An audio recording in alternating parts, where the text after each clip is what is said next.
Okay.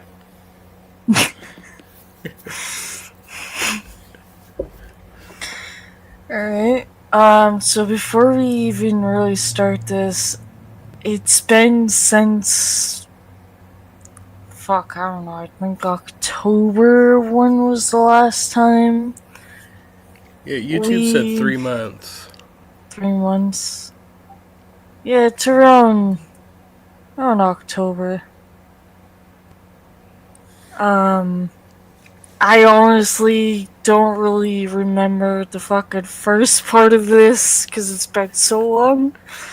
I should have rewatched or re-listened to the first part to whatever, but I didn't. So I guess we'll find out what part 2 is, because I think you said there was 3 parts, but I forgot. So I guess we'll find out. All right.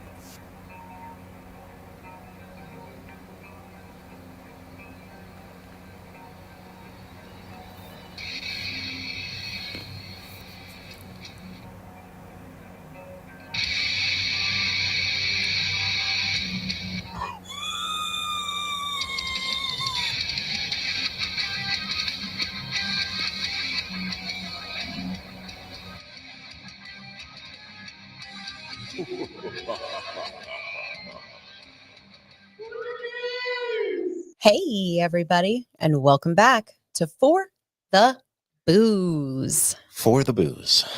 For the Booze. We are back. It's been a minute. I will say it's been a minute.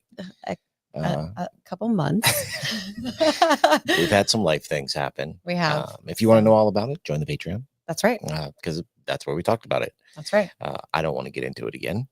But we are back, and we are going to continue the story of this lovely man, Gerard John Shaver. I don't know about lovely. Yeah, he sucks. He does suck. He's a terrible person. Yes. The killer cop of Port St. Lucie. I had to think about that. In Florida. It's been a little while. I even wrote this one a little while ago. Yeah. But we're back, and we are going to tell this story. It may be 2 more parts after this, I believe. That's crazy. We're not even really getting into the bulk of his crime yet. No, which my lovely husband over here has dubbed that to me to read. Because I think it's funny. It sounds funnier coming from you. Why does it sound funnier? It's gross stuff either way. I feel like somebody out there will get it. I don't know. It's pretty funny. Whatever. I don't mind. Yeah. I love true crime. I mean, so we're gonna jump into this. It's not gonna get any better. It's just not. So again, I have to put out a warning. Don't listen to this with your kids or anything. This is not going to be a kid-friendly episode. And I'm also not going to edit stuff out anymore. I'm not doing it. Okay. You know, if YouTube doesn't like it, they'll let me know.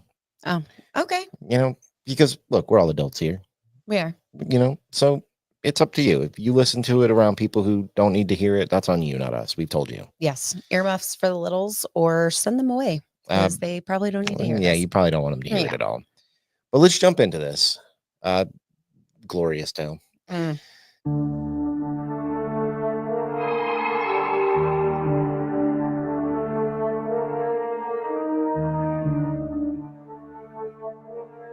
when we last left Schaefer, he was divorced, fired from his teaching job, and had his mind made up that all women needed to be dealt with.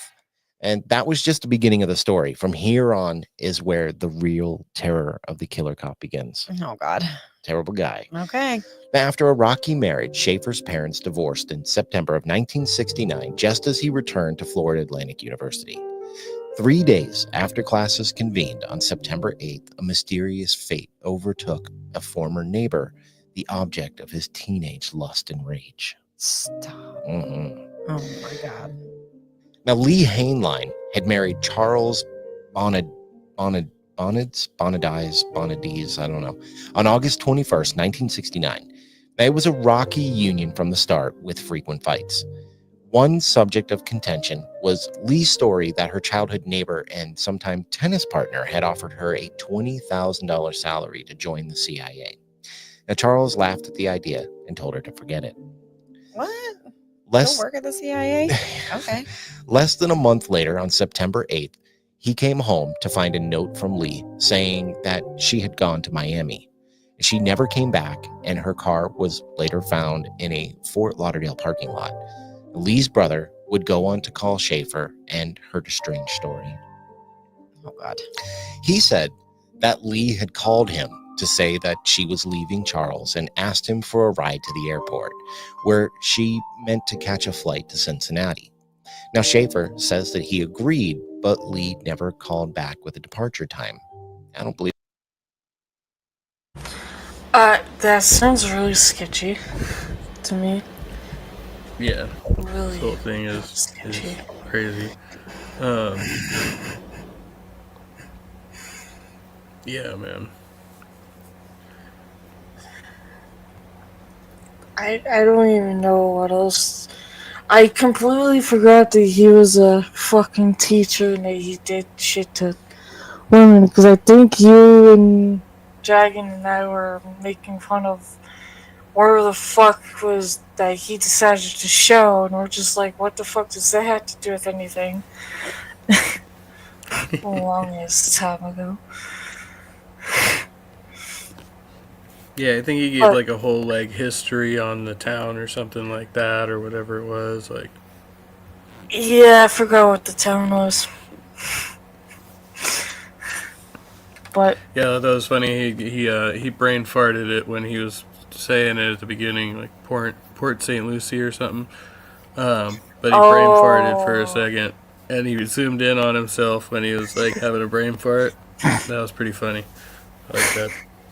I feel like he is getting better with a lot of the things that he's adding in so far, that it's like, it makes it more entertaining. Because not everyone actually does that to entertain other people. I wish I could, but I just do stupid shit. So, there's that. But I still love how he still, to this day, just throws Megan right under the bus. Oh, Steve. What are we gonna do with you? Leave him. Mm-mm. I do believe that he's never admitted to killing her. Okay, but why would she call him and not her husband or her brother or someone a whole lot closer than a freaking neighbor? I think it's pretty well agreed that he made her disappear. Yeah. But he's never admitted to it. I don't think he's admitted to a lot of crimes, honestly. I think that's even worse. It Like, is. if you're gonna do it, say you did it. Sometimes that's the disconnect with them. It's like, if they don't talk about it, they didn't do it. I don't know. You definitely still did. 100%. We think there's no way to be sure, like 100%, unless he tells you, but I think he did it. And Charles filed for divorce on October 6th. His petition was granted on March 10th, 1970. Nothing more was ever heard of Lee until her jewelry mysteriously surfaced at Dora Schaefer's home in April of 1973. Her fate still remains unknown. Oh, how did her jewelry show up? Well, that's the thing. So, he's a serial killer, and they keep trophies. Absolutely. That's exactly where my mind went. That is a trophies. That is a trophy. Yep. Either locks of hair, clothes. What do you have to go with hair? That's gross. Well, we've seen it before, have we not? A Ruth Pataglia shrine. Like, hey, or underwear, like specifically for clothing. A lot of times it'll be like IDs, jewelry. Yep. Underwear. It's always a big thing. Undergarments. Yeah. I just go upstairs for yours. Brother, what's that? What's that, brother? Schaefer's second try at student teaching didn't go any better than the first. FAU administrators placed him at Stranahan High School, but supervisor Richard Goodhart removed him on November 11th, 1969, after a series of classroom misconducts. Now, Goodhart recalled, quote, "I told him when he left that he'd better never let me hear of his trying to get a job with any authority over the people, or I'd do anything I could to see that he didn't get it." Oh, that's pretty serious. Well, Like, if you absolutely remember, not. He should never work. if you remember from the last one, he had the same issue. Yeah. Because he couldn't stop, pushing his views and His ideas his. onto It the was mostly students, right? It was a college. Yeah, it was mostly politics, right. and he couldn't stop himself from pushing his ideas onto kids. And the school didn't want that; they wanted him to be A a teacher. You Yeah. don't. It's weird. Oh, you have a teaching job. They want you to teach Yeah. and not preach about your Yeah, ideals on absolutely. things. I mean, what Now, a concept. The next to disappear from Broward County was Carmen Marie Halleck, a 22-year-old cocktail waitress. She had lunch with her sister-in-law on December 18th, 1969, discussing a date she had planned for that evening. Halleck said she was meeting a teacher who had offered her a job involving, quote, some kind of undercover work for the government. Now, this position featured international travel and lots of money. Oh, you don't say. A same type of job I do was say. offered to this woman. I do say. That's kind of his MO, is that, I don't know. He was like, you want to work for the CIA? He's a weird guy, man. I wonder, though, Saying the CIA back then was different than today, though. This was like today you'd be like narc.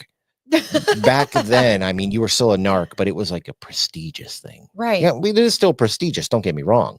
But it's just how the public viewed it then versus now. Right. But my thinking is like these two women get Mhm. this almost same job offer, quote unquote, I mean, we making all lots know of money for the it's- CIA. We all know it's him. Like is he making these phone calls like as someone from the CIA I don't offering these think so. random people a job? I don't think so, but I do think he's claiming to work for the CIA and offering jobs to women to please. get them alone and travel with him. This bad guy. Now, Halleck missed work the next night, and when she had not been seen by Christmas Day, her relatives used a spare key to check her apartment. They found the bathtub full and her dog unfed. Halleck's car was found in a nearby parking lot a few days later. When Schaefer's stash of souvenirs was seized in 1973, police recovered 2 of Halleck's gold-filled teeth and a shamrock pin identified by her family, and her body has never been found to this day. Just Trophies. like Lee Hainline. Trophies. Trophies. Found in a car found in a parking These lot. are 2 women that don't know each other. Right. But both of their things were collected as souvenirs and found at his mother's house.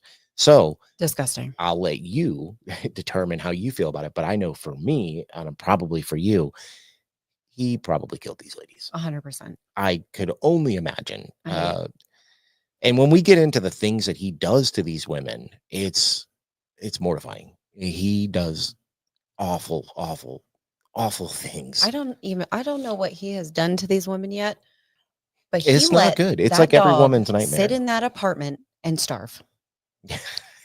Bad. Such a bad dude. Bad dog. Get owner. out of here. Yep.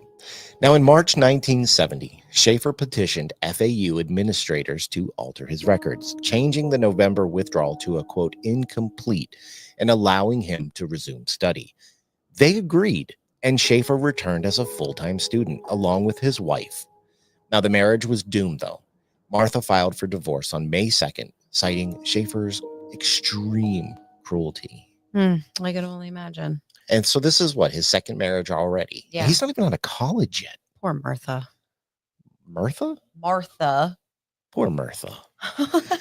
He rebounded with a month's vacation in Europe and North Africa, including trips into the Sahara Desert. Schaefer would later boast of victims, quote, on 3 continents. And while given his record, the claim might be plausible, however, no slayings outside the U.S. have ever been confirmed. By October 1970, to make tuition money, Schaefer was working as a security guard at Florida Light and Power. FLP. We used to pay them. Yeah, it's actually FPL now. Yes. There, he met secretary Teresa Dean, and they became engaged. This dude is constantly engaged. Tying the knot soon after Schaefer's August 1971 graduation from FAU with a bachelor's degree in geography. It was useless without a teaching credential, but Schaefer had chosen a new career path. Having failed to, quote, do right as a priest or teacher, because remember, he was also a priest. Yeah, I remember. He set his sights on law enforcement. I feel like I'm really, really confused right now. I don't know why. But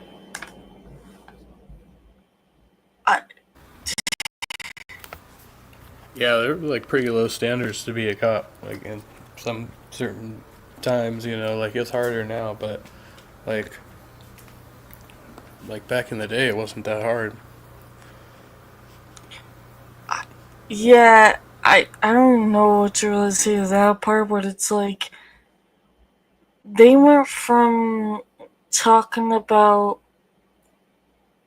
murdering someone to marrying someone else, going to school. Well, yeah, he kind of gave away the end of the story there, but he hasn't been caught for it yet. So all that shit's gonna happen later, kind of. Yeah, because I'm just sitting here like, I'm so lost. What the fuck just No, happened? he went off the timeline there. He was kind of narrating what was to come. Like he's finally gonna get caught for those, but he hasn't been caught for those yet. So that happened, and then he got married, and later on down the road, he's gonna get found out. Damn it, Steve. The Yeah. fuck?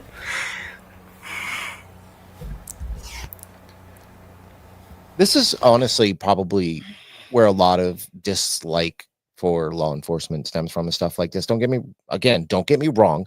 I know that there are a lot of bad cops, but there are also a lot of really good cops. Yes. Don't stone me in the comments or anything, but I am a supporter of the police. We need them. They restore law and order. And while every walk of life will have good people and bad people, I'm sure some of this is where dislike of law enforcement comes in.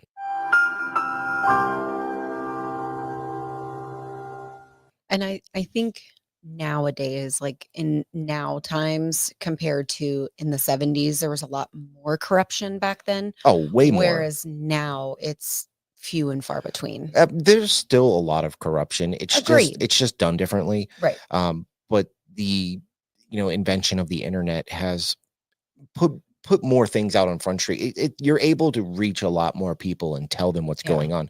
So like, back then you communicated through long distance phone calls and handwritten letters. That's just how we did things, faxing. But now you can reach pretty much anybody in the world like that. Yeah. So it's harder to get away with things like that. But I don't know. There's still as much corruption. It's just different. Mm-hmm. Hired by the Wilton Manors Police Department on September 3rd, 1971, Schaefer was sent back to Broward Community College, this time to the school's police academy, though. Now, he failed to disclose the fact that he had twice been fired from student teaching positions within the previous year, instead falsely claiming to have acquired 2 years' experience as a research assistant at FAU and to have recently returned to the U.S. from Morocco. Schaefer's previous work history was never verified. Always verify. Again, though, different time. Always. And even if they did verify, it's not like nowadays where you can nowadays you can almost you hire people. Yeah. You can get almost an instant hit on somebody. Absolutely. Right. You can send something out and within 10 minutes, they could be like, that's a bad person. I've only been in management for under 2 years at this point. It's been about 1.5 years, almost Hottest 2 years. manager ever. But like I just recently started doing like interviews and things, within the last 1.5 years or so. And it did not take long for me to like do maybe 10 interviews. And then I could start to see those things where I'm like, yeah, no, I'm going to pass. Yeah. They're the personality traits. Yeah. It's either personality or just like fits. Like, are they going to, kind of fit? Do they have what it takes kind of thing? I don't know, but it did not take long for me to be like, yes, no, yes, no, yes, no. Well, yeah, because and especially like when you work with people side by side all the time, you pick up on those personality traits that may or may not meld with the other people that you've worked with for years. So you'll just kind of know. Absolutely. So yeah, I mean, you're doing a good job. Always verify. You're doing a good job. Thanks, Bane. Now, he graduated on December 17th, 1971, and hit the streets to begin his 6-month probationary term. Schaefer was just 25 years old at this point. He was on the job barely 3 weeks before another local woman disappeared. Belinda Hutchins was another 22-year-old cocktail waitress married to a drug addict who later told police that she, quote, had her own lifestyle and, quote, did what she wanted to do. Live it, girl. She's 22. Man, Let her live her life. Yeah, do your thing. Jeez. Arrested for prostitution in November 1970, she had paid a $250 fine in Fort Lauderdale. Now, there were no more arrests, but Hutchins was known to have flaunted her extramarital affairs. So she cheated a lot. And then talked about it. Yeah, she didn't. Okay. She didn't care who knew, but. Well, I don't know if I'm on board with all that, girl, but. Look, people live different lives. Not agreed. If her, oh man, sorry, I know kids don't like that. If her boyfriend or whoever knew about it and he was fine with it, then it is what it is. Right. You live the life you're going to live. I don't know what else to say. I wonder if the extramarital affairs tied into the prostitution, maybe. I don't. But that tends to be more of a job and not. Yeah, I don't think so. Yeah. I think it's two separate things. I think she did sex work on the side but had boyfriends other than her boyfriend. Okay. So I don't think they're referring to the same thing. Okay. Now, on January 5th, 1972, her husband and 2-year-old daughter watched her climb into a blue Datsun sedan, a strange man at the wheel, and vanish from their lives forever. In 1973, the search of Doris Schaefer's home revealed an address book containing the name, address, and phone number of Belinda's husband. Days later, he identified Schaefer's blue Datsun as the car that took Belinda on her last ride.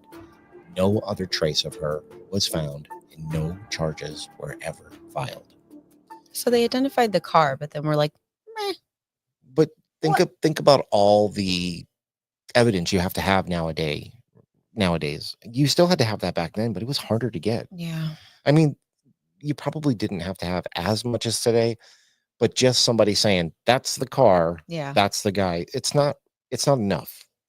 It wouldn't be enough today. I know. You Unfortunately, cops aren't going to convict somebody with hopes. It has to be set. I totally get it, but I mean, it sucks. It does. And he's basically caught red-handed, but sometimes it's just out of reach. It happens.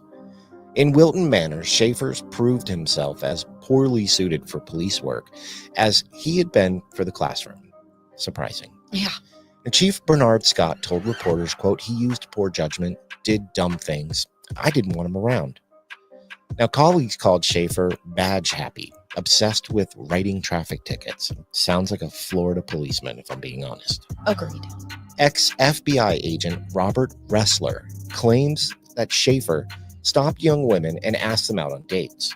Years later, detectives asserted that one of those women, never publicly identified, vanished forever soon after Patrolman Schaefer stopped her car. Now, Chief Scott was ready to fire Schaefer on March 16, 1972, when Schaefer surprised him by winning a commendation for a drug arrest. It saved his job, but only briefly. The, quote, dumb mistakes continued, and Scott called him in for their last talk on April 19th. I think he set up that drug arrest. Yeah, probably. To get that commendation. That's my theory. Now, Schaefer begged for another chance, quote, almost with tears in his eyes, and as Scott relented. The next day, Scott learned that Schaefer had applied for a job with the Broward County Sheriff's Department, and he fired Schaefer on the spot. There would be no Broward County badge for Schaefer, but we don't call him the killer cop for nothing.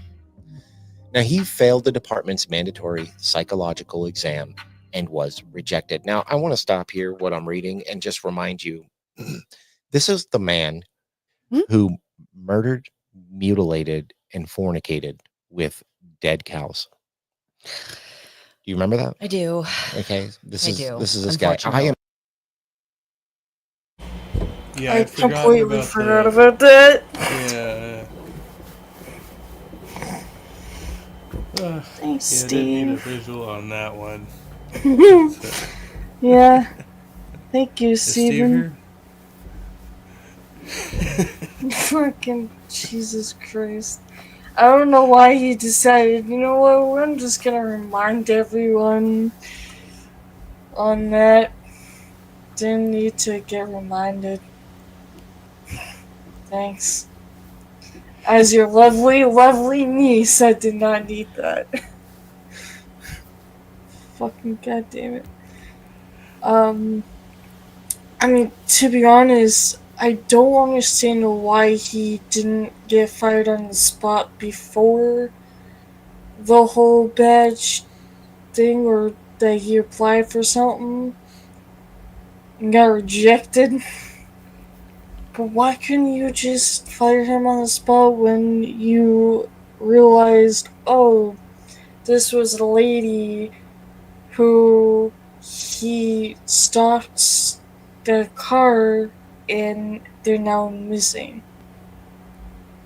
I would have fired him on the spot right then and there, but that's just me. Yeah, at least like a suspension or something, yeah. Yeah, like a slap on the wrist or some shit like that. Yeah, like But no. Investigate. yeah, they don't do investigations internally. Yeah, apparently not. Thanks, Steven. I love how I paused at a very interesting time, too. Just her eyes wide open, and he's just like, eh. God damn.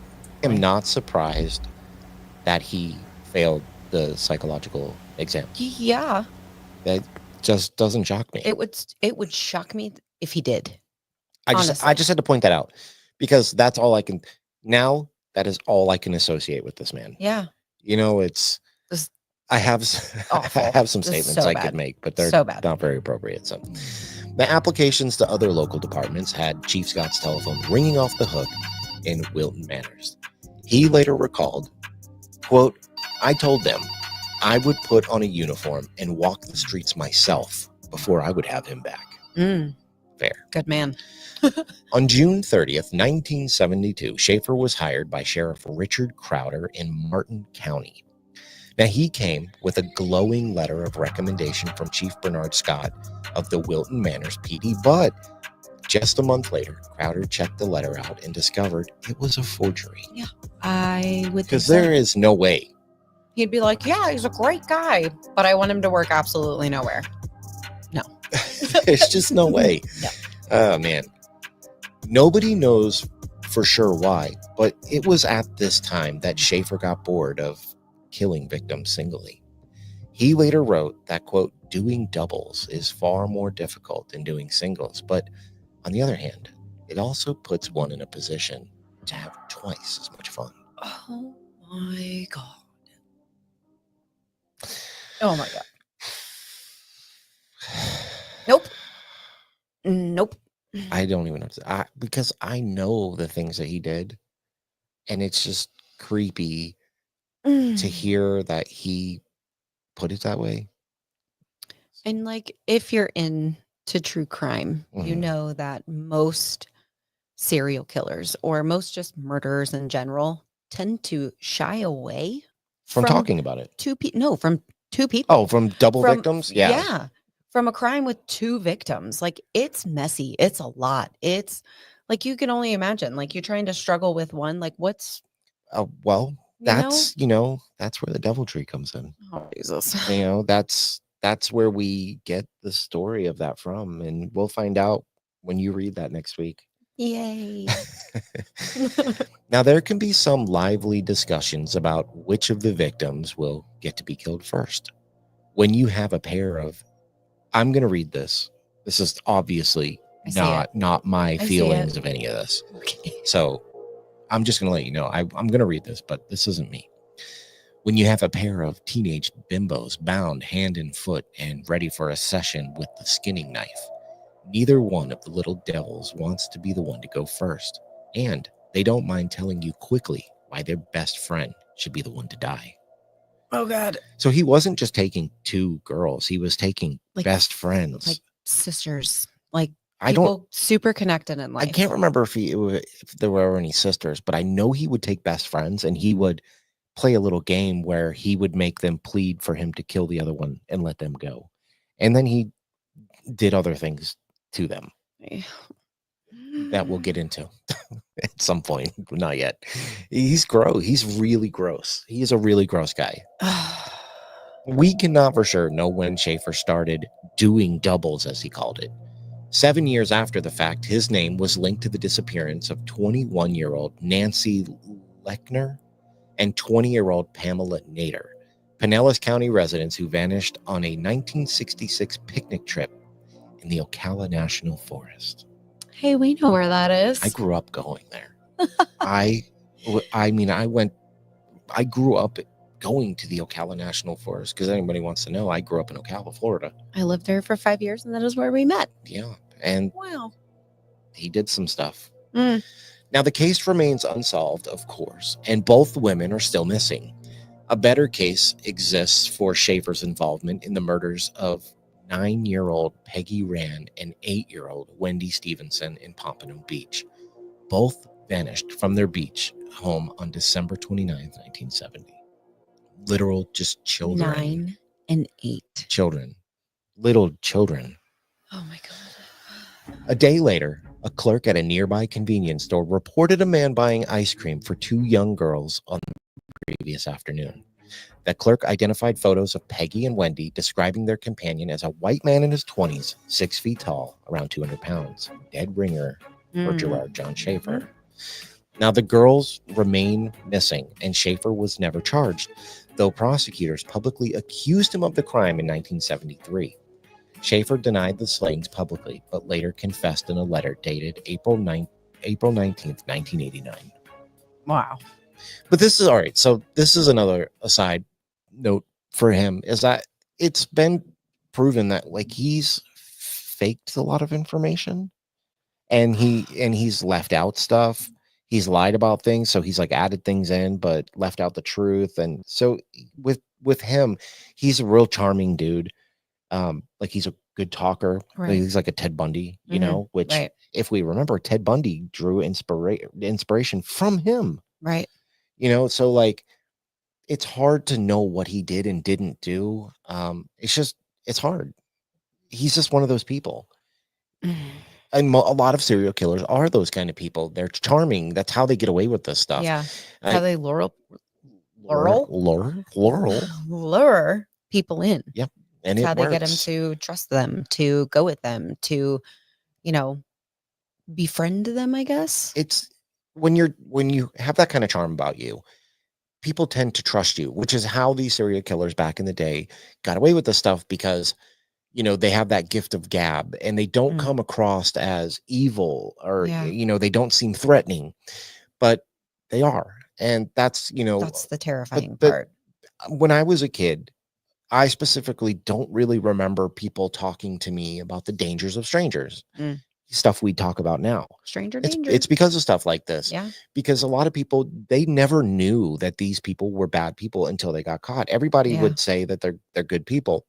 Now, Schaefer here, he didn't have the best record, don't get me wrong, but people still liked him. Yeah. Until he creeped them out. Now, he wrote, quote, "I'm annoyed by all this murder talk.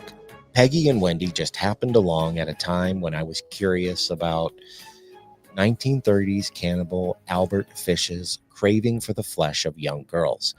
I assure you, these girls were not molested.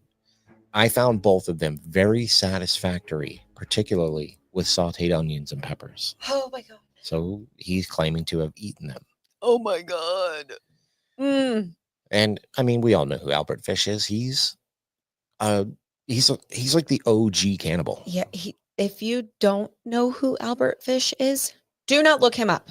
It is so gross. If you don't know who he is, you should look him up. It's so gross. He's disgusting. He's so bad. He's besides Dahmer, he is probably the most famous cannibal case. And he did. I'll never cover him. I mean, there's every true crime podcast in the world has covered him. You can go listen to anybody. I would suggest Last Podcast on the Left. They did a great episode on it. Very demented dude from the 30s, and people trusted him. Here we go. Was charming. He came across, people called him a friendly old grandfatherly figure and would let their kids go off with him. And those were his victims for the most part. Those were his victims. Yeah. Schaefer was free on bond awaiting trial for the Trotter Wells abduction in Martin County when his next known victims were murdered on September 27, 1972. The double slaying of Susan Place and Georgia Jessup would land him in prison for life and would be the only murders for which he was ever actually tried. What? The only ones. 2? Yeah. That's it? Yes, and if you go back to our first episode, I believe at some point I put up the picture of those girls. Those are the only 2 girls, the only 2 people that he was tried and convicted for. That is terrifying. So that's what I can't remember if he's dead or not now. I don't remember. But those are the only ones that he got caught up on, which is crazy to me because he has himself admitted. He admitted to doing other crimes. Right. But again, it's that burden of you have to have evidence. It's just how the legal system works. And these people, they're not stupid. They know how to get away with stuff. And not only that, but he was law enforcement. So he really did have an end with being able to make evidence disappear. And, they're not stupid people, unfortunately. Terrifying. If they were, they would never get anywhere. God. Less than 4 weeks after Place and Jessup vanished on October 23rd, 14-year-olds Mary Alice Briscolina and Elise Lena Farmer were added to the missing persons list. Farmer's family reported her missing on October 24th, while Briscolina's waited another week, assuming she had run away from home. Unfortunately, that wasn't the case. The Farmer's skeletal remains were found on January 17th, 1973, just 8 days after Schaefer went to jail at a construction site near Plantation High School. My brother used to live in Plantation, right near the high school. Now, Briscolina was found a month later on February 15th, just 200 yards away. Both girls were identified by their dental records. Oh my God. So she wasn't found for a while, but was only 200 yards away. Yeah. Wow. We just didn't have the technology back then that we have now. It's 2 football fields, which is, if you think about it, not that far. It's really not that far, but it is kind of far. I guess. If it's in like wilderness. I mean, yes, they would have to walk a little bit, I suppose.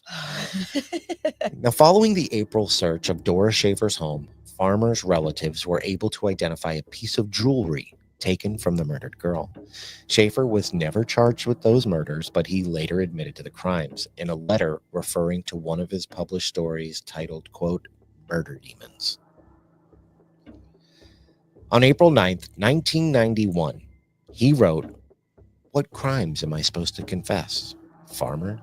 Briscolina? What do you think Murder Demons is? Fiction? You want confessions, but you don't recognize them when I anoint you with them."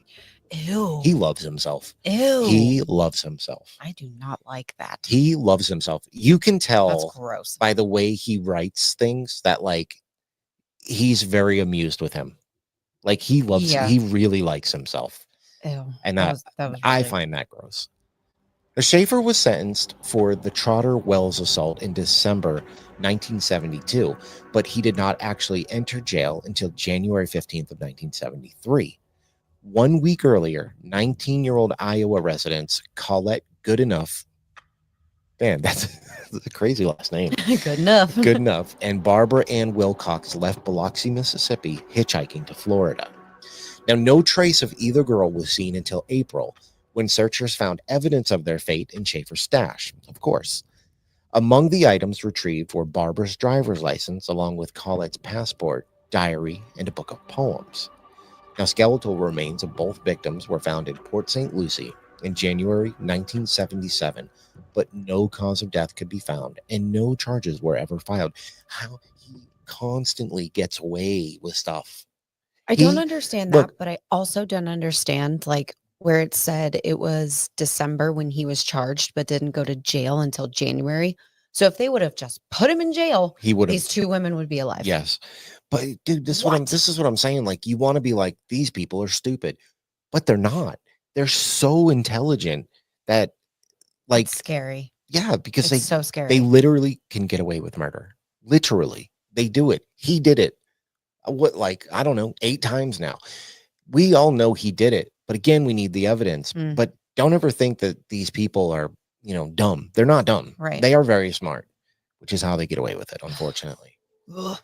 Now, Teresa Schaefer made her one and only prison visit on November 17th, 1973, to serve Gerard with divorce papers. Yeah, girl.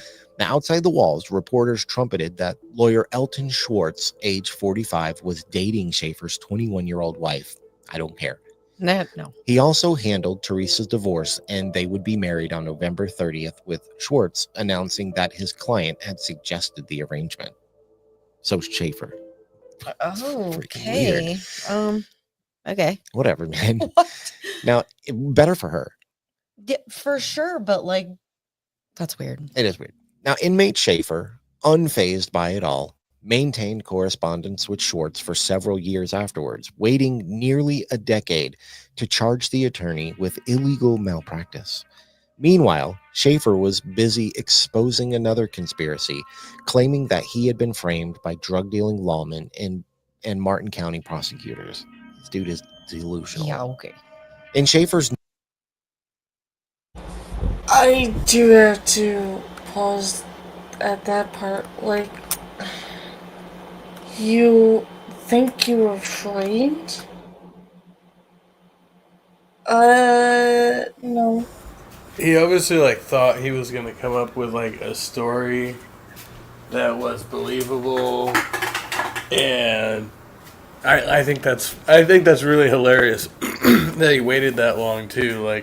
He's like, oh yeah, I gotta think something really good up here, and then this is what he comes up with. He's like, oh yeah, I was framed up. If I remember correctly, because for some reason something popped in my head. I don't know if it was because of this episode or I think it might have been from the part 1. Wasn't he standing in front of some girl's house and watching her do things in her house just through the fucking window like a peeping Tom? Yeah, I think so. So you say that, but then you, in air quotes, think that you're now framed. That's smart. Not really. Fucking people. I cannot. I don't know what the fuck to say to that. I mean, glad that she divorced him, but I did not know that she was fucking 21. Holy shit. That's a definite age right there. Also, in case of anyone is fucking wondering, I am not drinking beer. This is butterscotch beer from Harry Potter, and it's not alcoholic. So I don't want people to think is she drinking fucking beer? Because I've never seen her drink beer before. No, it's not beer. It's not actual. I thought it was a soda. Yeah, it's something soda. I got it from a news store that's in our mall that happens to show up. Thank God. Kind of. But, God. Why would you take that fucking long to think of, oh, now I've been framed? Fucking idiot. Yeah, it's ridiculous. News story. He was framed for killing, quote, 2 narcotics informants because he refused to play ball with powerful drug lords. Ironically, one of Robert Stone's aides was convicted of drug trafficking in the 1980s, but no evidence linked the case to Schaefer's crimes, of course, because he's making it up. Yeah. Schaefer would ultimately file 19 separate appeals, but each one of them was dismissed. Yeah, I bet.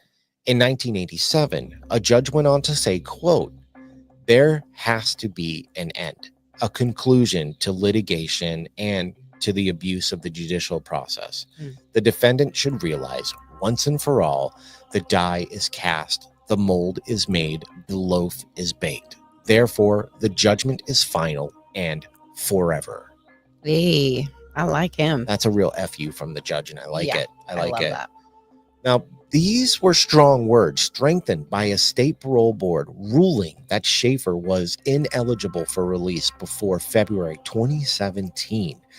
But still, the hopeless lawsuits continued at the public's expense. But Schaefer would find other ways to amuse himself. Oh. In 1979, he declared himself, quote, married to a Filipina, quote, picture bride. Now, the young woman appeared in July 1980 and moved in with Schaefer's father. A marriage license materialized sans ceremony and was accepted by authorities at Avon Park's minimum security prison. Several, quote, contact visits were permitted, you know what that means, before Schaefer's wife got her green card in 1985 and dropped him like a proverbial hot potato. Good job, girl. Because she was like, yo, he's gross. Yeah. And I know what he did. A few weeks later, in September 1985, Schaefer was accused of plotting an escape from Avon Park and murder a hit list of victims, including his ex-wife, Elton Schwartz, Robert Stone, and Judge Tobridge. Now, state police confirmed the plot, and Schaefer was sent off to the maximum security at Stark, home of Florida's death row. Bye. See ya. Wow. Yeah. Well, okay. Now, despite being closely watched, Schaefer still managed to run a mail fraud operation from his prison cell, collaborating with cohorts outside to post ads in sex magazines, soliciting money from various kinky tricks. To that end, Schaefer adopted various pseudonyms, always female. So gross. Which, that leads back to when he was a kid and he always wanted to be a girl. Yeah. Because of the way his dad treated his sister and not him. Absolutely. Wow. It's always a full circle with these guys. So gross. It's always a full circle. Now, he became Mistress Felice, a dominatrix, a prostitute Jessica Zuriaga, stern matron Miller, a husband killer on death row, and so on. Now, some of his slaves paid cash for the privilege of washing Mistress Felice's soiled panties, delivered by mail for a price. Schaefer also enjoyed writing to inmates at other prisons, posing as the great love of their lives, all while laughing behind their backs. Oh my God, he is deranged. Now, you will get offed for that kind of stuff. Oh, what? It's not a good idea. Oh my God. One such inmate awaiting trial for murder told Schaefer where his victim's body could be found, and Schaefer relayed the directions to police, landing his client on death row. It was a deadly game, perhaps an extension of his childhood death wish, and he played it recklessly, as if he was untouchable. In 1986, collaborating with police from North Miami, Schaefer created the identity of D.D. Kelly, a 14-year-old prostitute who offered nude photos to pedophiles. 14. But hold on. Responses to his ads were collected by U.S. postal inspectors, but none of Schaefer's correspondents were prosecuted. He basically tried to Chris Hansen people. But not maybe that's a bad comparison. Chris Hansen doesn't send nudes. No. But he's trying to help. The police are getting him to help them nab. I'm sorry, but Steve, just stop. Jesus fucking Christ. You can't. Wild, man. You cannot compare Chris Hansen with that nasty ass fucker. Why would you do that? He's not. No, just no. No. Mm-mm. Yeah, well, he's just saying like what they did or whatever. I guess That's interesting that they would allow that guy to like participate in such a way, like that has to be like something that they watch out for now. Is like, sexual predators getting into those positions where they can like, do stuff like that, because that gives them access to like, weird stuff that they wouldn't, like normally be able to find. Yeah, that's, I don't think I've ever heard anything like that in my life until, like, now. That is definitely something else for sure. Um, especially writing fucking letters to other inmates of how much he loves them. Fucking Yeah. you. And also, nice try to plan a fucking escape when you're that dumb. When they fucking found your letter, dumbass. Fucking. I thought he was supposed to be intelligent and smarter, but doesn't seem like it. Although I could be wrong, but so bad. I get some words that I am gonna have to edit out for the video, but Pick someone else. Yeah. Please. Well, 9 and an 8-year-old, I remind you. it's 1986. I'm surprised they even care at this point. Right. So I mean, good on them, I guess. Well, I don't. Now, instead, authorities discovered he was working with another inmate, Mervyn Cross, to run a child pornography network from prison. Cross paid Schaefer's father a monthly stipend for use of his telephone line to communicate with Filipino colleagues. Prosecutors convicted Cross, adding time to his sentence at Stark, but no charges were ever filed against the Schaefers. These people are untouchable. This is ridiculous. Even as the DD sting collapsed, Schaefer would have his first run-in with condemned killer Ted Bundy. Now, according to Schaefer, quote, Bundy was always 100% respectful of me. I treated him as a supplicant, while others were hanging on his every word. Now, Bundy allegedly confessed that he had been inspired by Schaefer's case to kill 2 victims on a single day in 1974. Oh my God. So he's even responsible for that. Bad guy. With Bundy, Schaefer debated such fine points of murder as, quote, the maggot problem and techniques of cleaning upholstery after dying victims urinated in their cars. Another, sometimes confidant of Schaefer, was self-described cannibal Otis Toole. Do you know who that is? I feel like I do. Bad guy. He's a bad guy. Sentenced to life for 6 murders. Now, Toole was suspected of many more, most notably the 1981 kidnapping of young Adam Walsh. Yes. Okay. I do know who he is. Yeah. I guess kidnap and slaying. Yeah. By 1988, when he met Schaefer, Toole had several times confessed to Walsh's murder, always recanting his statement when detectives asked for proof. Schaefer wrote to Adam's father, John Walsh, host of America's Most Wanted for you younger folks. It was a TV show that was on when we were kids. Posing as Toole and demanding $50,000 for Adam's remains, quote, so you can get them buried all decent and Christian. Ew. Dude, that is disrespectful. He's been talked about a lot, but we may talk about him in the future because he's another really, it's disgusting. Mm-mm. Now, Walsh ignored the offer, and Toole soon soured on Schaefer's mercenary attentions. Aside from the sadistic pleasure of tormenting Adam's parents, Schaefer gained nothing from the episode except a new addendum to his reputation as a snitch. He's a snitch. Mm-hmm. Schaefer lost an admirer on January 24th, 1989, when Ted Bundy kept his long-delayed date with Florida's electric chair. Around the same time, ex-girlfriend Sandy Stewart, now divorced mother Sandra London, picked up a copy of Anne Rule's The Stranger Beside Me, detailing Rule's relationship or friendship with Bundy, and decided to write a book on her relationship with Schaefer. London wrote to Schaefer on February 8th, 1989, asking, quote, remember me? She pitched the notion of a book about your experiences, quote, and requested samples of his writing. Now, this lady is a very problematic character. I'm not going to get into why, but if you want, it's worth looking up. She's just very, she's problematic. We'll just say that. I feel like she's trying to poke a bear. It goes deeper than that. Like, really, you should, when we get done, you should look her up. She's very problematic, and she's just not good.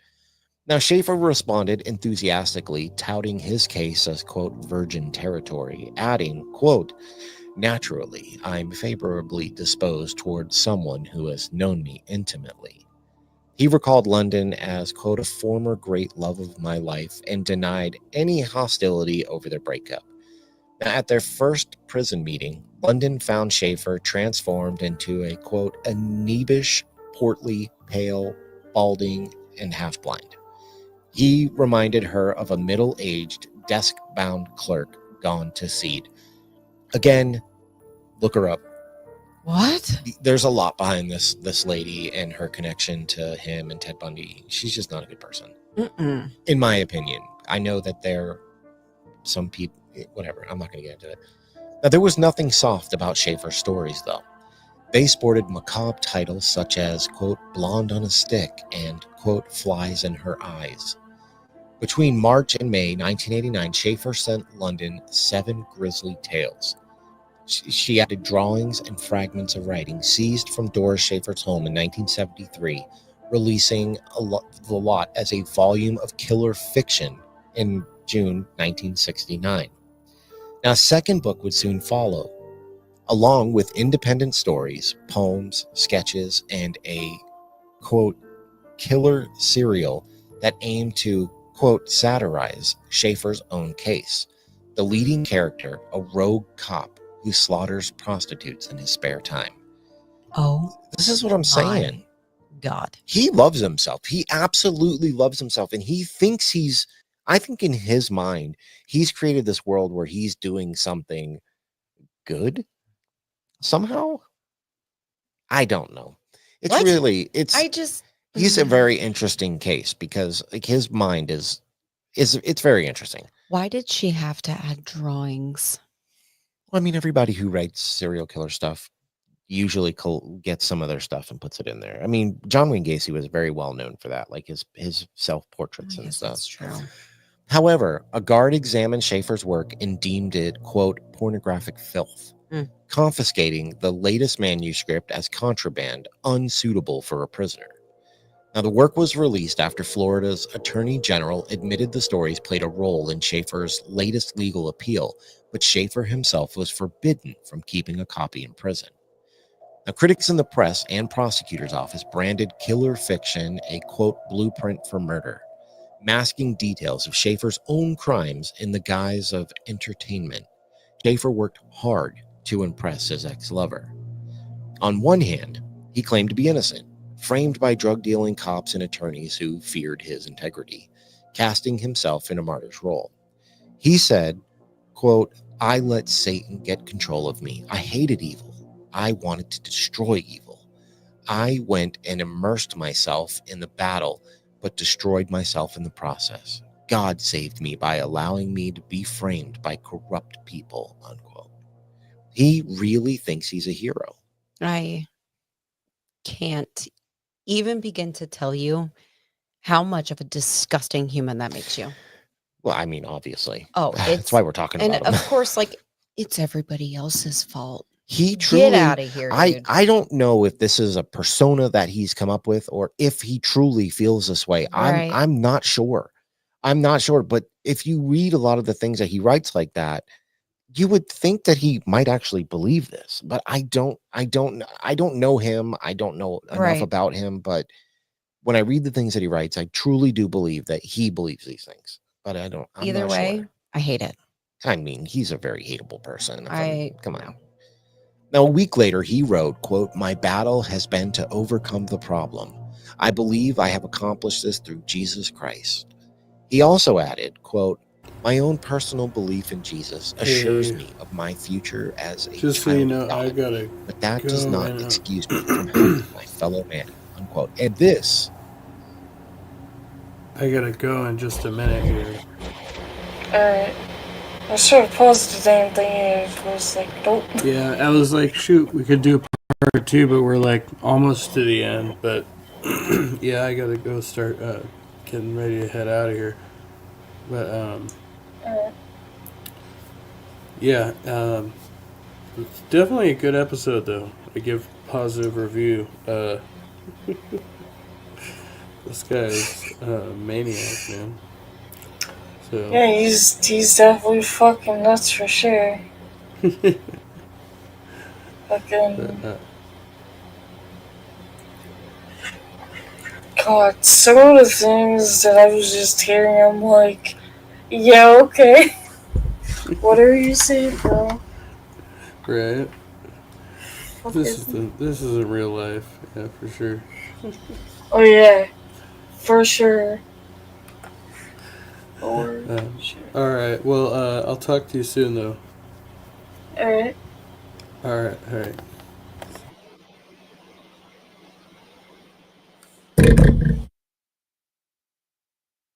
Spurs my issue with religion right here. How can you do things like this and then just be forgiven and you go to heaven and everything's all good?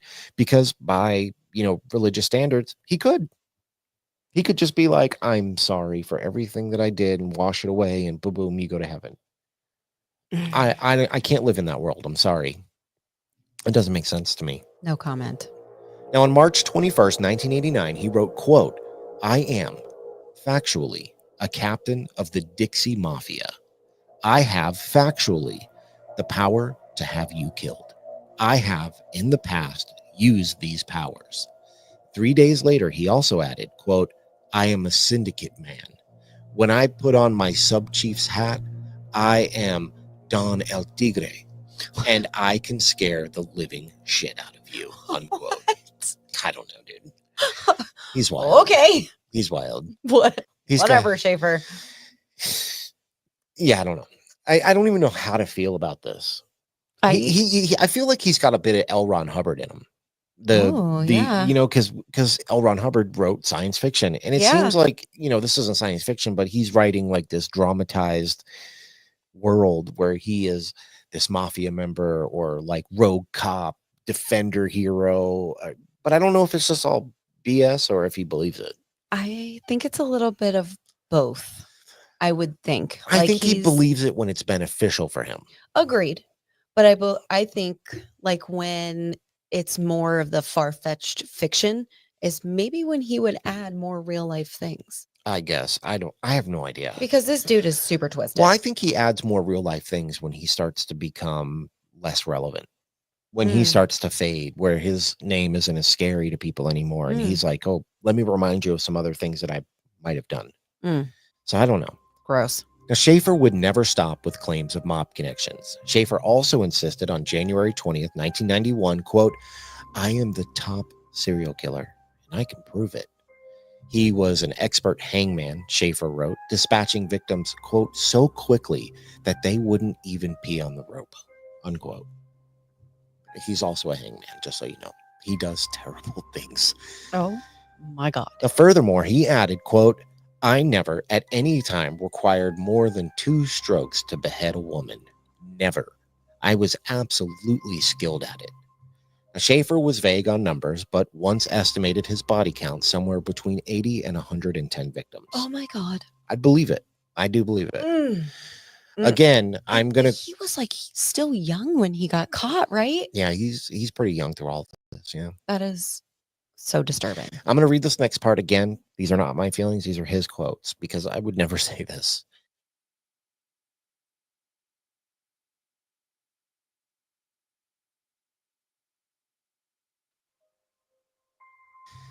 Quote, one whore drowned in her own vomit while watching me disembowel her girlfriend. He smirked at this. Quote, I'm not sure that counts as a valid kill. Did the pregnant ones count as 2 kills? It can get confusing. Always, though, he balked at the notion of sex as a motive. Quote, I did not have sex problems, Schaefer wrote on March 22nd, 1989. You are delusional. Because once we get into his crimes, it does seem these were motivated in that way. Quote, a problem means you are unhappy or discontented. And again, on April 9th, 1991, quote, a sex killer I was not. I am unique. I guarantee it. Killer Fiction and its sequels flopped commercially, leaving London short of cash in early 1991. And on January 18th, Schaefer proposed marriage, noting that his wife could not be forced to testify, quote, even if I were to show you a basket of severed heads. Okay. Now, the next day, he reconsidered, blaming London for his crimes. He wrote, quote, "I will tell you here and now that plenty of your women died because you couldn't help me solve my various crises in 1965. I tried to tell you about it, but you couldn't deal with it. You bolted, abandoned me. That's when it started," unquote. Because someone else can't handle your crazy shit. He's trying to shift the blame. He's trying to make it about somebody else. Like, take it off your I don't. But how I don't many times does he need to admit to things and nothing happens? At this point, I mean, if he says he did it, he probably did it. So just slap it all on. Just exactly. pile it up. The prison officials began intercepting these letters between Schaefer and London in March 1991. On May 16th, guards opened a letter and discovered outlines for new stories. They filed a disciplinary report, and Schaefer spent 30 days in solitary for, quote, conspiracy to conduct a business from his cell. You can't do that. Mm-hmm. With book sales stagnant, London sought new avenues of income. Producers for the television show A Current Affair offered her $1,000 for a segment on Schaefer. Reluctantly, Schaefer agreed to an interview with reporter Steve Dunleavy. In place of his, quote, frame-up defense, though viewers heard London proclaim, quote, he was normal, except he had a compulsion to kill, unquote. He's not normal. I don't know about that. He's not normal. No. Now, Robert Stone branded Schaefer, quote, one of America's worst serial killers ever. Dunleavy called Schaefer a, quote, monster and a diseased specimen. Oh, I like that. Closing the segment with a prayer that Schaefer, quote, find his hell on earth. Now, Schaefer would write to London, quote, we're through, after viewing the program.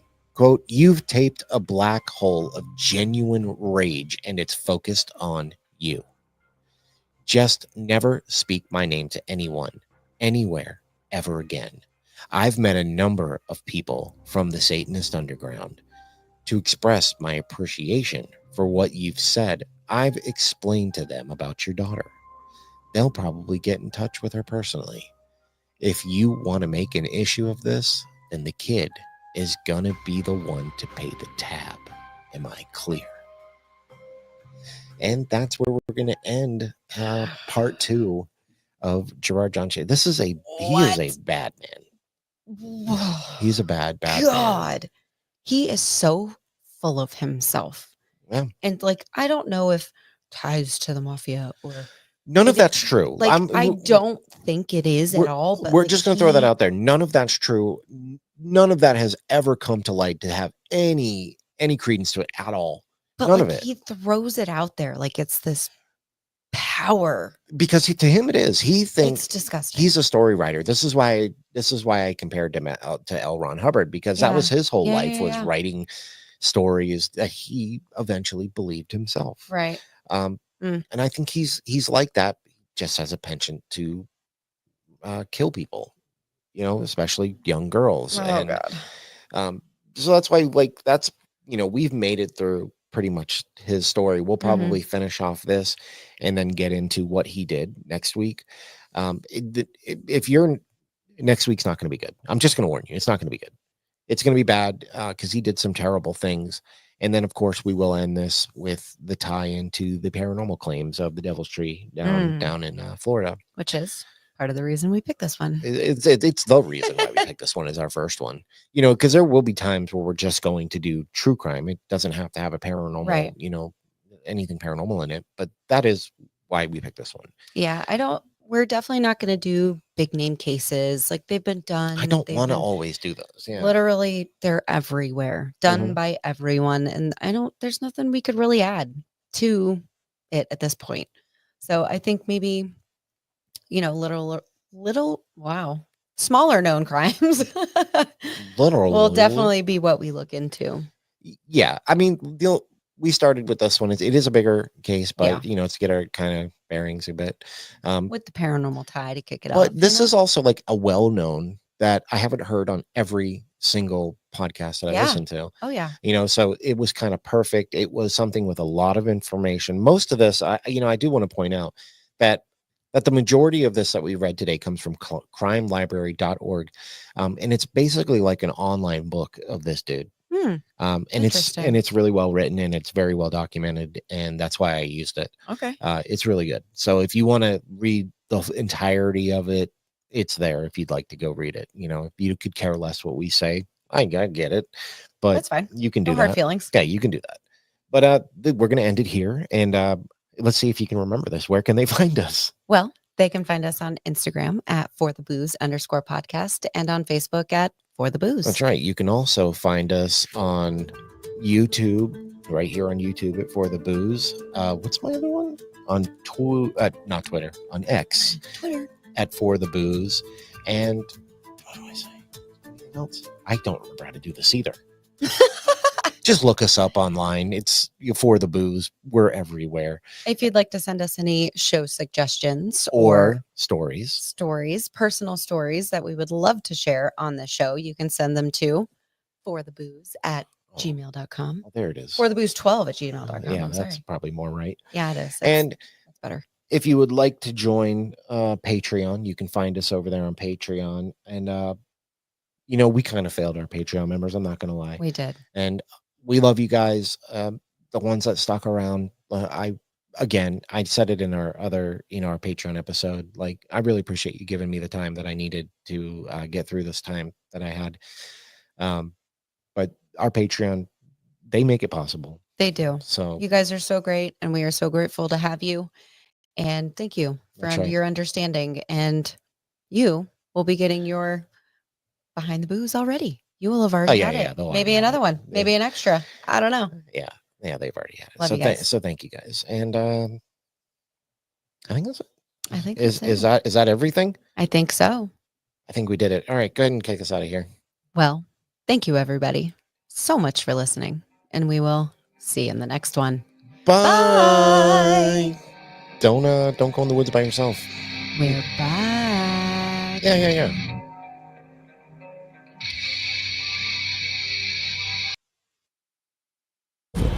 Alright, well, for one thing, welcome back to the YouTube, and welcome back into my chat. You just missed Ape. He was here not too long ago.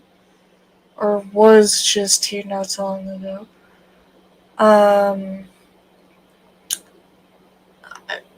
My brain is still trying to process of everything that was said in that video, just because, I should have, like I said to Ape, I should have re-listened to part 1 before this, but I didn't.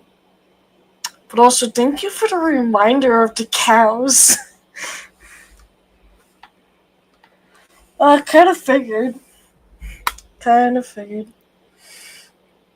Me and Ape were just like, oh, he reminded us about the whole cow thing. Thanks. I will let him know that you're here and whatnot, so. But, goddamn, that dude just no.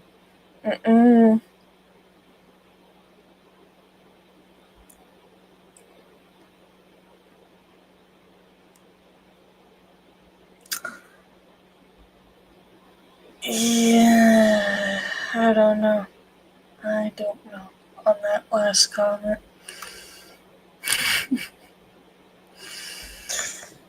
We've been kind of here and there with this channel ever since you were not here for a while. Thanks, I appreciate for the warning on that. Really do. Because Dragon was supposed to be here. He was told that we were going to be doing the stream today, but is he fucking here? No. He's got the link and whatnot, but never showed up. So, sucks to be him. If he messages me and be like, oh, is it already done? Yes, it's already been done.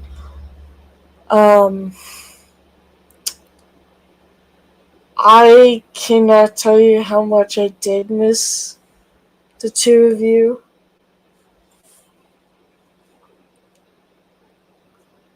I know it did. I know. That's why we let you do what you needed to do. And we tried to do some things. I forget what it was. We tried to review some other things, but didn't go well. Um, if you will, I have done a few streams with someone else, and dear fucking Jesus, my brain is still trying to process from all of that. It's someone who you don't know, but it's also someone who's a pain in my ass, and who clearly won't shut the fuck up. um,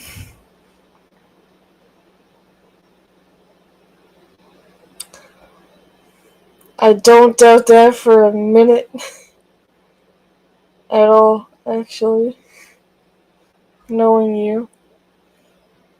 But yeah, we are happy that you're back. I will also let Dragon know that he missed everything, especially you being back in the chat. And he's gonna be so done with himself for that, I know that. Which for me is, well, a little entertaining. We were supposed to review this the day that you uploaded it, but never got a chance to. Because a lot of things has happened this entire week. So I said, you know what, let's just reschedule it till today, and here we are.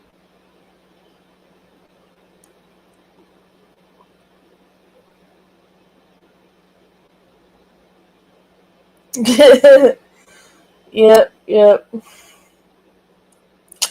for sure. Yeah, honestly, I've lost, like, so many ideas for this channel, because, like, I hate to say it, but you guys were literally the only people that actually kept this channel going, if you will.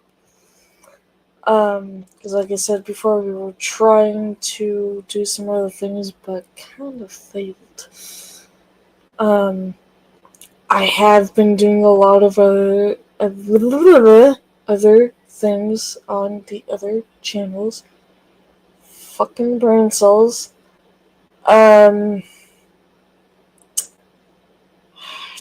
one thing that I am gonna have to do on my main channels.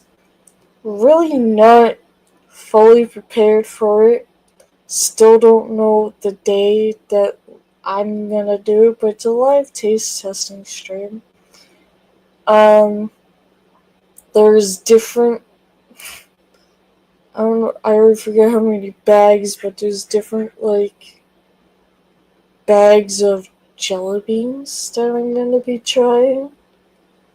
Some other things that someone decided, because my stupid dumbass said, hey, I'm gonna send you photos of a international set and tell me what things in this photo do you want me to taste test. I regret that. 100% regret that. Did I buy some of those stuff? Yes, I did. One of them I am not ever buying, because no thank you.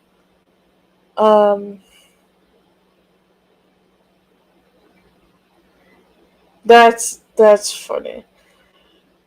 I'm not gonna say the flavors of them on stream, or, well, whatever they are. I think there's, like,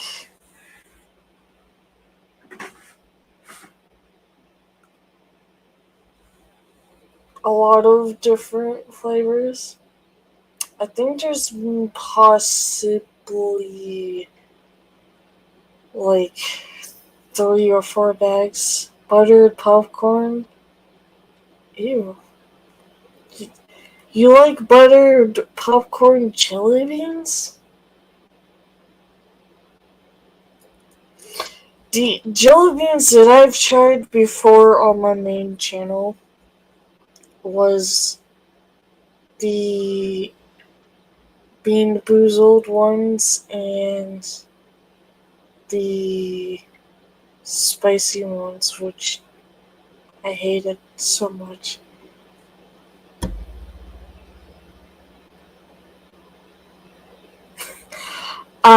I did do that a long time ago on my old channel. Wow, that's English. On my main channel. But I'm never doing that again. That was disgusting. I do have a friend who, don't mind the background. I do have a friend who had a thing on his channel, which was only on Twitch, where if he said a specific word that he wasn't supposed to say, he would eat a jelly bean, but he wouldn't know what it is until like he would get one out of a bag. And you would only have to figure it out when he eats it, which was funny. See, you concern me with that. Because I have another friend who absolutely loves spicy stuff like how you do. And he owns like, I forget how many bottles, but he owns like Carolina Reaper hot sauce and shit like that. Like, god damn.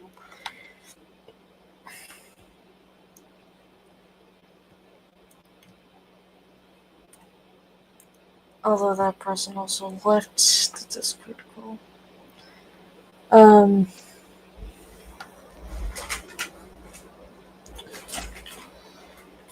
Yeah, I don't know how I feel about that.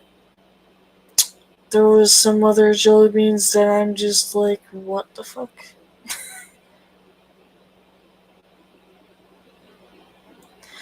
I think I remember you telling me that. Which, good on you. I can never do that. The only spicy stuff I would eat is like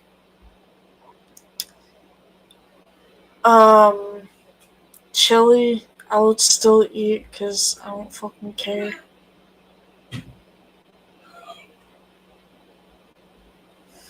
Damn.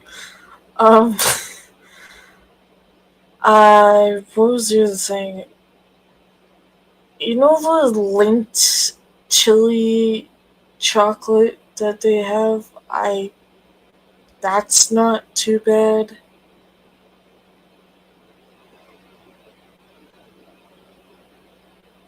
Damn.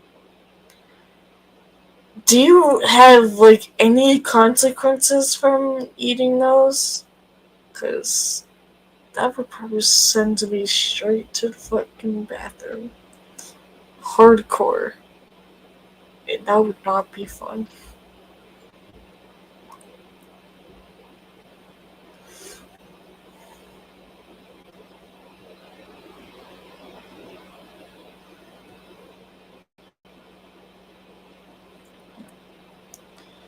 Just trying to remember what the fuck I was even reading. Yeah. I don't know what else, to be honest with you. One of the items that are international that I will be trying is Marmite. You could hang with me, dude, if I tell Megan I'm making something spicy. She won't go near it. No shroom. Effects just taste good. Yeah, I know. YouTube sucks when it comes to delays. That's why a lot of times as an example, if I am just doing, just chatting live stream like this, and if I'm in a Discord call at the same time, it's easier for those people in the Discord call, like if we're playing a game together, because of the whole stupid ass delay. If you get my drift on that, happens too many times.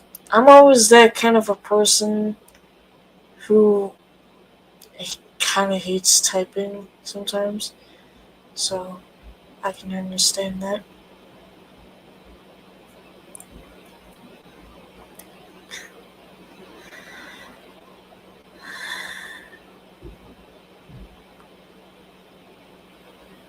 Monster Munch from the UK?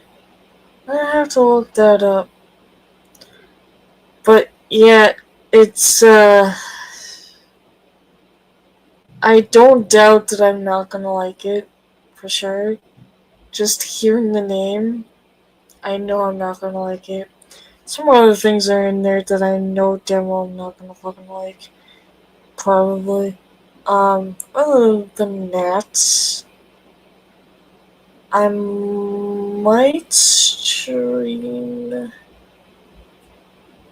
if I think properly. Where's my sketchbook? Yeah, there was one thing I've tasted before, and it was salted Solomaki. Well, technically it's just called Solomaki. It's salted black licorice. And whoever fucking dared send me it was in a tube, and it was just mushy if it touches water. It was really gross. Fucking nasty. Yeah, I don't know. I might do a fucking brain cells. Do a jarring stream again. It just seems like for some reason, whatever my jarring idea is not working properly, I guess. How I want it to go.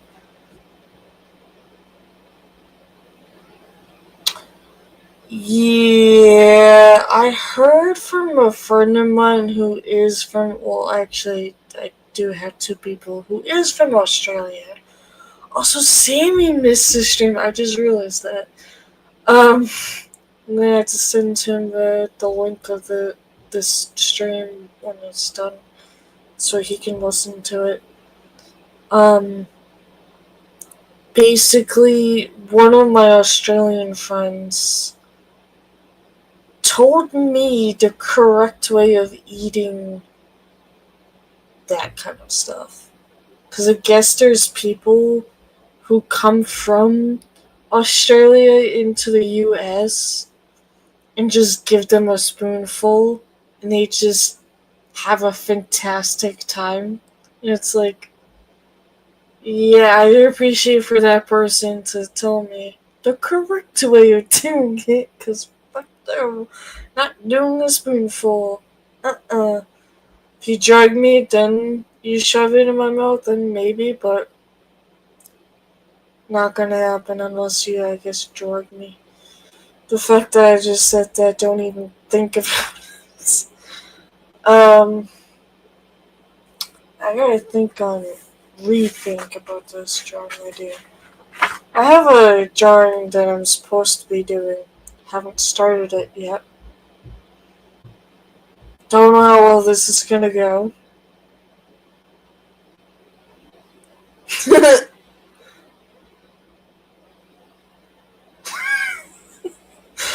I 100% agree on that. I really do. Oh dear God. See, you and I have some things alike when it comes to certain things. The spicy part, no, but mostly everything else, yes.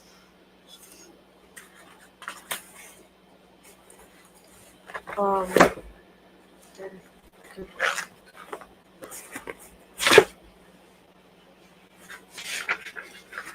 I should go back to the original drawing that I started.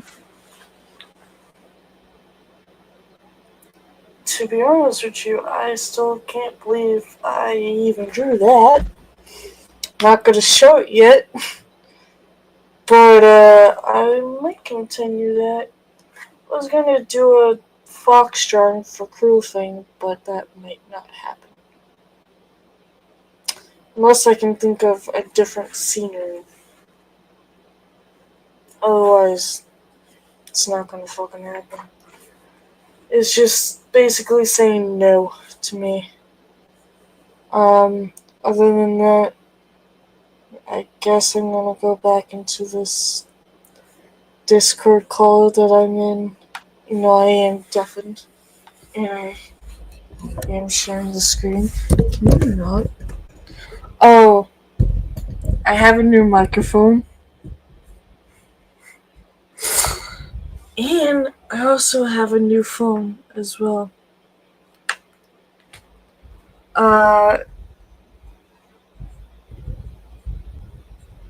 Yeah. So, don't get me wrong, I like this new microphone. It's been a pain in my ass. So it just will fall right the fuck off the goddamn thing. I don't know why, but it does. It's annoying. And I'm trying to do something. So in case if you're wondering what happened to my old microphone, I may or may not can send you a clip of myself somehow doing something with the old microphone, not in a weird way. Let's just say I put a smile on and a laugh on every fucking people that's seen it. Do I still regret it? Yes. I still don't know how the fuck I managed to break it, but I did. I do have the old microphone still around, just not the shock mount piece because I broke it. And when I got my new phone, the old phone was starting to actually die on me, like showed signs that it was dying on me. And right when I was getting the data switched, the dude asked me, "Do you want me to wipe this out and everything?" I said, "Yes, please." Right when he was about to do it, my old phone shit the bed, which I thought was fucking funny. And I figured it was gonna happen, so it was time for me to get a new phone after almost 8 years of having that old piece of shit. Small, tiny little piece of shit. Goddamn, I do not miss that thing whatsoever, for sure. But yeah, I think that's what I'm gonna do is end this stream and then possibly stream on my main channel continuously to draw my original idea that is not the fucking page. Oh, I was like, what the fucking is this? Things I've written down from my old phone, that's what it was. Oh, that's not it.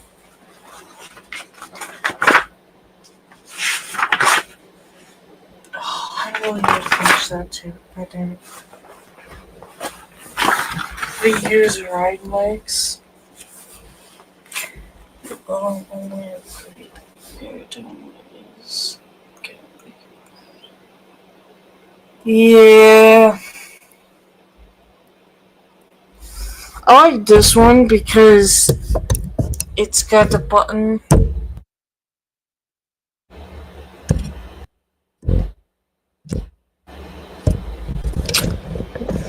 Oh, you meant road? Okay. Because this can, you can just tap it and mutes. Because the old one was a pain in my ass every time I would, talk, I would forget that I'm muted. So people would have to physically tell me, hey, you muted. Which is a lot of times embarrassing.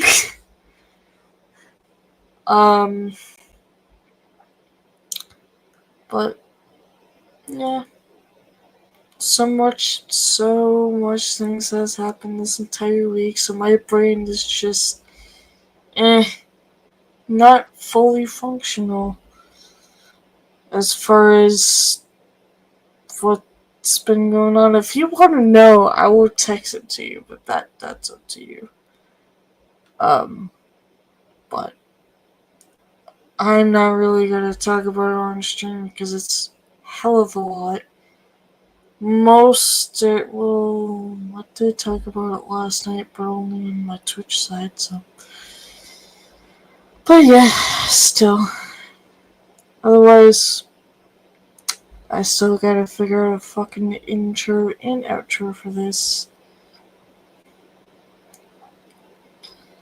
All mics are connected to a broadcaster board, so it's all one unit. And I have buttons up and up. Fine. Damn!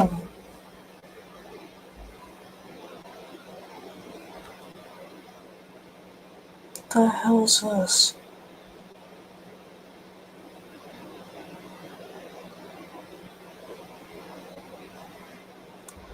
Okay, I have no fucking clue what the hell popped on my phone. Why then? Alright, well, I'll let you go get back to editing your part 3 of this nasty motherfucker.